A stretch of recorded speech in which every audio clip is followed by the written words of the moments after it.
Tinapay mula sa langit. A daily morning devotion with CRC Family.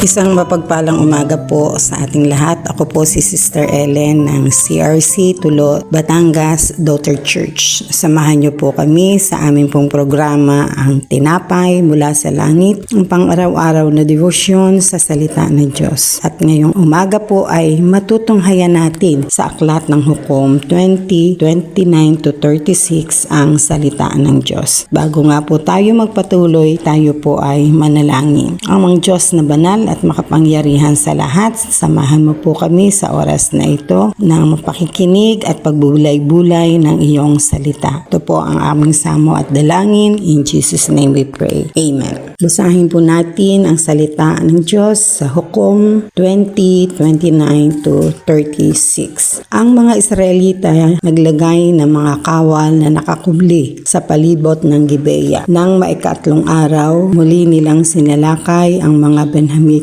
At tulad ng dati, sila'y sinalubong ng mga ito hanggang sa mapalayo sa bayan. May ilang Israelitang napatay sa sangandaan papuntang Bethel at Gibeya, at sa labas ng lungsod humigit kumulang sa 30. Dahil dito, inisip ng mga Benhamitang na daig na naman nila ang mga Israelita. Hindi nila naisip na nagpahabol lamang ang mga ito upang ilayo sila sa lungsod. Ang mga Israelitang nagpahabol ay nagtipon-tipon sa Baal Tamar. Samantala, lumabas naman sa kanilang pinagtataguan sa palibot ng Gibeya ang may 10,000 na pawang piling mandirigma ng Israel. Sinalakay nila ang lungsod. Naging mahipitan ang labanan. Hindi alam ng mga Benhamita na malapit na silang malipol. Ang mga Israelita ay na pinagtagumpay ni Yahweh, at ng araw na yon nakapatay sila ng 25,100 na Benhamita.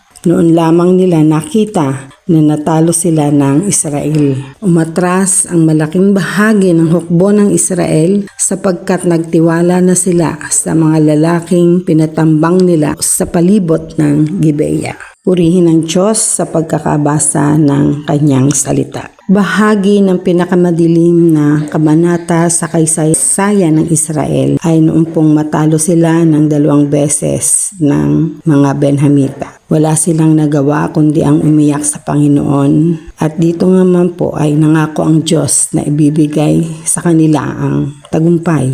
Binigyan sila ng Diyos ng wisdom kung paano nila matatalo ang mga Benhamita. Gumamit po sila ng military strategy upang magapi ang Benjamin. Hinati nila ang hukbo. Ang malaking bahagi ay muling haharap sa Gibeya upang akitin ang Benhamita. Subalit ang 10,000 piling mga kawal ay patagong nakapalibot sa lungsod. Kaya naman sa kaisipan ng mga taga-Benjamin ay matatalo na naman nila ang Israel for the third time, not knowing na ito pala ay isa lamang patibong na kunwari ang mga Israelita ay tumatakas palayo sa lungsod. Habang abala naman ang Benhamita sa paghabol, sumugod ang mga nakatagong Israelita sa loob ng Gibeya. Nagtagumpay ang mga Israel laban sa Benjamin. Ano nga po ba ang aral na ating pong makikita dito po sa mga talatang ating pong nabasa? Kita po natin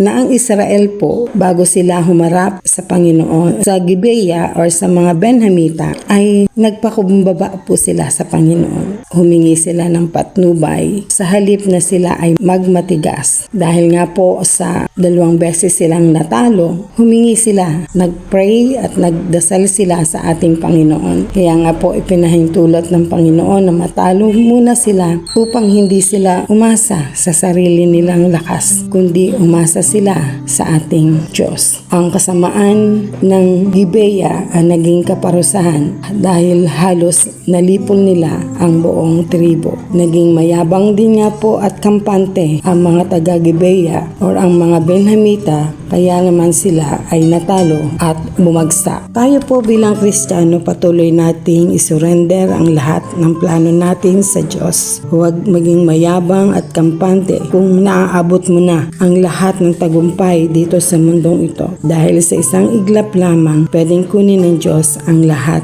ng ito. Tayo po ay manalangin. Salamat sa Panginoon sa salita mo na aming narinig sa oras na ito. Pagpalain mo ang taong nakinig ng iyong salita. Nawa ay patuloy na maisapamuhay at matanim sa puso at isipan ng bawat isa ang iyong salita. Katulad ng mga Israelita, ganap nilang nakamtan ng tagumpay nang sila ay magpakumbaba at nagsisi sa lahat ng kanilang mga pagkukulang at kasalanan. Huwag mo pong hayaan na bilang mga Kristiyano ay patuloy kaming maging mayabang at kampante sa buhay namin dito sa mundong ito dahil alam namin na ang lahat ng bagay ay pinagkaloob mo. Nawa nga po ay ikaw ang patuloy na kumilos sa buhay ng bawat isa. Katulad po ng mga Benhamita dahil sa pagiging kampante at kayabangan nawala ang lahat sa kanila. Salamat po mga kapatid sa pag-tune in sa programang ito, ang Tinapay Mula sa Langit. Sama-sama po tayong mag-tune in bukas sa ganitong oras. To God be all the glory.